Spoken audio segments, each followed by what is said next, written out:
Assalamualaikum warahmatullahi wabarakatuh. Bismillahirrahmanirrahim. Nahmaduka ya ghafur ya syakur. Allahumma salli wa sallim wa barik ala sayyidina Muhammadin wa ala alihi wa sahbihi ajma'in. Amma ba'd. Perkenalkan, Al-Fakir Muhammad Amjad Najih dengan NIM 30 12 40 48. Apa kabar semuanya?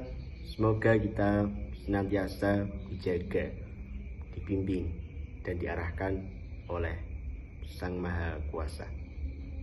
Kali ini Al-Fakir akan membahas mengenai tasawuf. Apa itu tasawuf? Tasawuf adalah salah satu ilmu yang dipelajari dan diamalkan oleh seorang sufi. Untuk itu, sebelum kita mendalami ilmu tasawuf, alangkah baiknya kita mengerti apa itu sufi. Sufi menurut berbagai pendapat ulama diambil dari beberapa kata. Yang pertama, sofa, yang berarti suci, bersih, dan murni. Karena apa? Karena seorang sufi senantiasa menjaga untuk selalu bersih dan suci, baik itu lahiriah maupun batiniah. Yang kedua, sofun, yang berarti barisan. Karena seorang sufi selalu tampil paling awal atau di garda depan untuk menegakkan kalimatullah di muka bumi ini secara sukarela atau ikhlas tanpa pamrih. Yang ketiga, suffatun, berarti beranda atau serambi masjid. Karena pada zaman dulu ada golongan yang tidak mempunyai rumah permanen dan tinggalnya di serambi masjid yang disebut sebagai Ahlus Suffah. Ahlus Suffah ini mengabdikan dirinya untuk syiar agama Islam. Nah, dalam konteks sekarang, Ahlus Suffah berarti orang yang hatinya selalu ingin terkait kepada masjid. Yang keempat, as-sofah, yang berarti malaikat.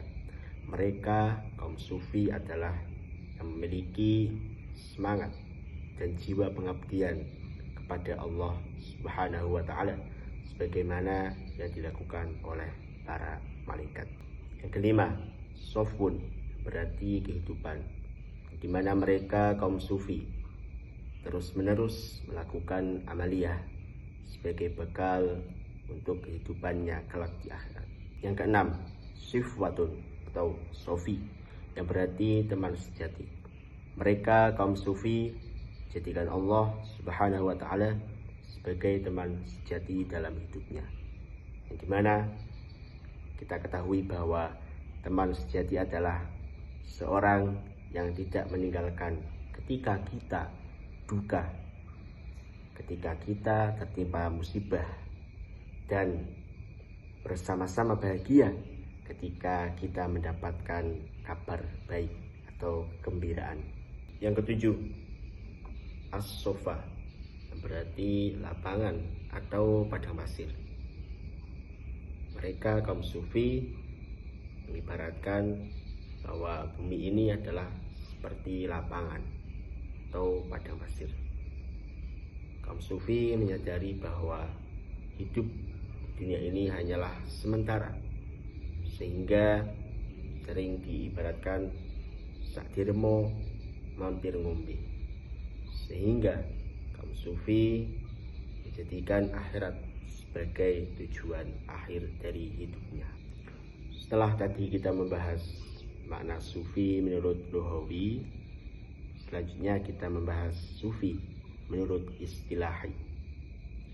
Menurut terminologi atau istilahi, sufi ini kalau kita definisikan, kalau kita artikan, ini cukup sulit. Karena tasawuf menonjolkan aspek rasa batiniah, pengalaman, zauk yang kuat dalam hubungannya kepada Allah Subhanahu wa ta'ala. Tasawuf tidak dapat dipisahkan dari 3 aspek penting. Yang pertama Islam, yang kedua iman, dan yang ketiga ihsan. Hal ini senada dengan apa yang tertulis di dalam kitab Arba'in Nawawi. Dalam hadis yang kedua yang berbunyi, An Umar radhiyallahu anhu aidan qala bainama nahnu julusun inda Rasulillah sallallahu alaihi wasallam ذات يوم اطلع علينا رجل شديد بياض الثياب شديد سواد الشعر لا يرى عليه أثر السفر ولا يعرفه منا أحد حتى جلس إلى النبي صلى الله عليه وسلم فأسند ركبتيه إلى ركبتيه ووضع كفيه على فخذيه وقال يا محمد أخبرني عن الإسلام فقال رسول الله صلى الله عليه وسلم الإسلام أن تشهد أن لا إله إلا الله وأن محمدا رسول الله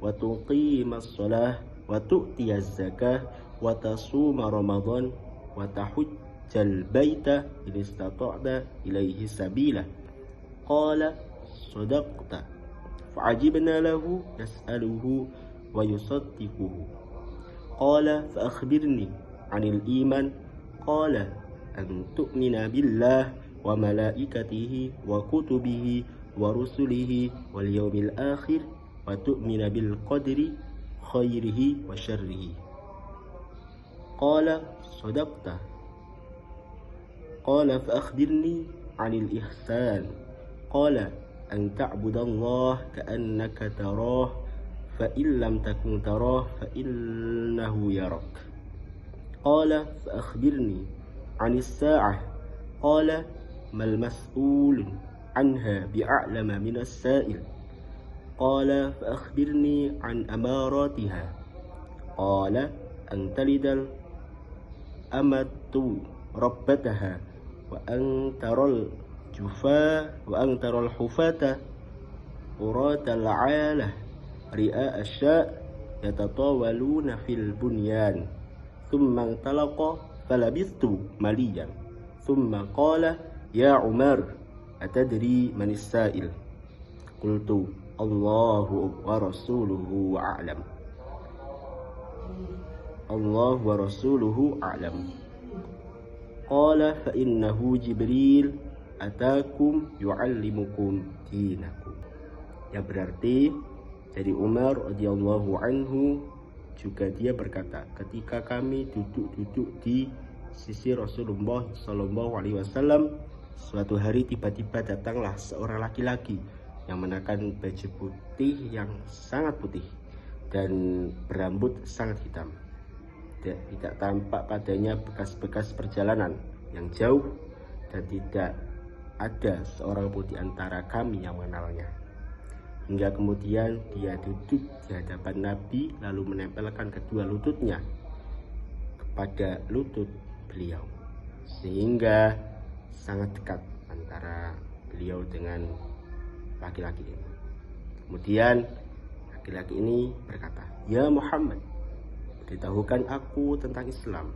Maka Rasulullah SAW bersabda, "Al-Islam adalah engkau bersaksi pada Allah Subhanahu wa ta'ala, yakni tiada ilah yang berhak disembah selainnya, dan bersaksi bahwa Nabi Muhammad adalah utusan Allah. Engkau melaksanakan sholat, menunaikan zakat, melaksanakan puasa Ramadan, dan pergi haji jika mampu." Kemudian dia berkata, "Anda benar. Kami semua heran." Dia yang bertanya, dia pula yang membenarkan. Kemudian dia bertanya lagi, "Beritahukan aku tentang iman." Lalu beliau bersabda, "Engkau beriman kepada Allah, malaikat-malaikatnya, kitab-kitabnya, rasul-rasulnya, dan hari akhir, dan engkau beriman kepada takdir yang baik maupun yang buruk. Kemudian dia berkata, Anda benar. Kemudian dia berkata lagi, beritahukan aku tentang ihsan. Lalu Nabi Muhammad bersabda, ihsan adalah engkau beribadah kepada Allah seakan-akan engkau melihatnya. Jika engkau tidak melihatnya, maka dia, Allah, melihat engkau. Kemudian dia berkata, beritahukan aku tentang hari kiamat, kapan kejadiannya. Beliau bersabda, yang ditanya tidak lebih tahu yang bertanya. Dia berkata, beritahukan aku tentang tanda-tandanya. Beritahukan aku tentang tanda-tandanya. Beliau bersabda, jika seorang hamba melahirkan tuannya, dan jika engkau melihat seorang bertelanjang kaki dan dada, miskin dan pengembala domba, kemudian berlomba-lomba meninggikan bangunannya.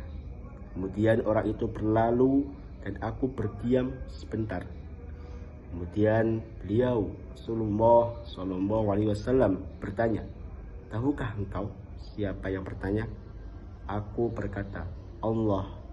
Aku di sini ini berarti Umar radhiyallahu anhu. Allah dan Rasulnya lebih mengetahui. Beliau bersabda, dia adalah Jibril yang datang kepada kalian bermaksud mengajarkan agama kalian. Hadis riwayat Muslim. Hadis ini merupakan hadis yang sangat dalam maknanya, karena di dalamnya terdapat pokok-pokok ajaran Islam, yakni iman, Islam, dan ihsan. Setelah tadi disebutkan ada 3 pokok ajaran penting dalam Islam, yakni Islam, iman, dan ihsan. Selanjutnya fakir mengambil tema zikrullah, mengingat Allah Subhanahu wa ta'ala.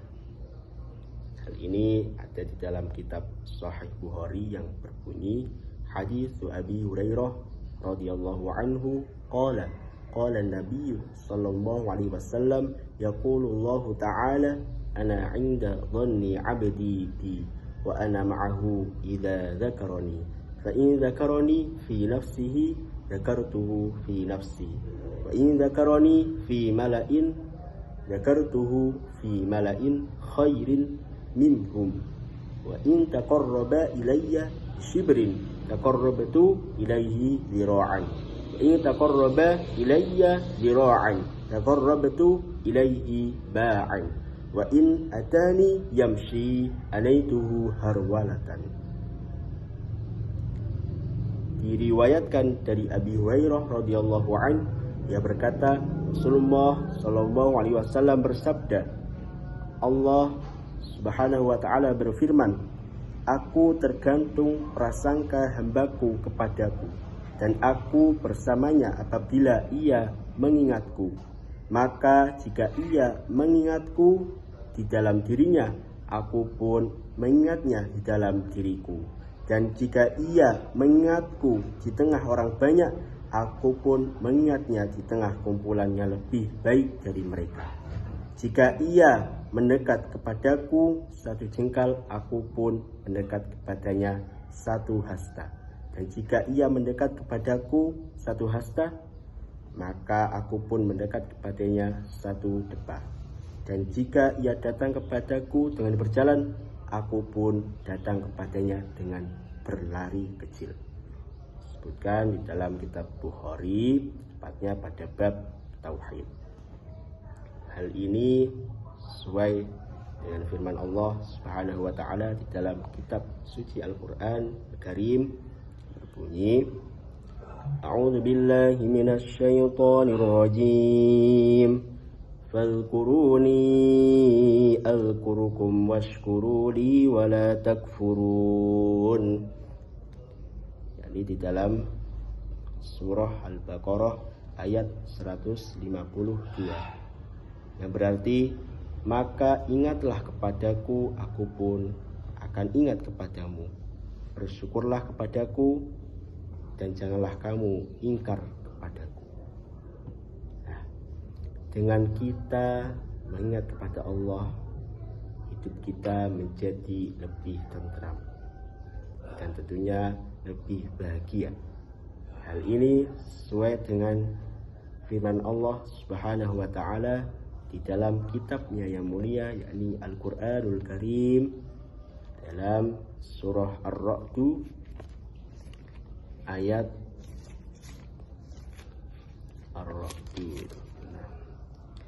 dalam surah Ar-Ra'd ayat 28 yang berbunyi, A'udzu billahi minasy syaithanir rajim. Alladzina amanu wa tatma'innu qulubuhum bi dzikrillah. Ala bi dzikrillah tatma'innul qulub. Yaitu orang-orang yang beriman dan hati mereka menjadi tentram dengan mengingat Allah Subhanahu wa taala. Ingatlah, hanya dengan mengingat Allah hati menjadi lebih tentram.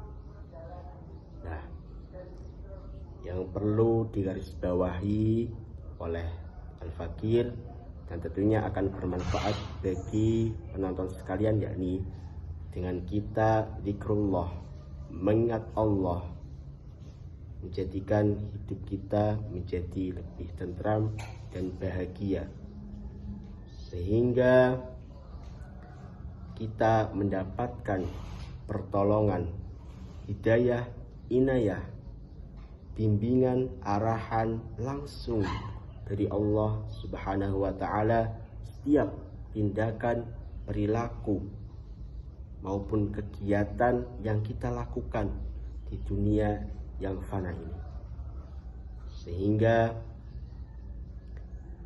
orientasi kita hidup di dunia ini hanya kepada Allah Subhanahu wa ta'ala. Mungkin itu sekelumit yang dapat saya sampaikan, kurang lebihnya mohon dimaafkan. Wal afu minkum.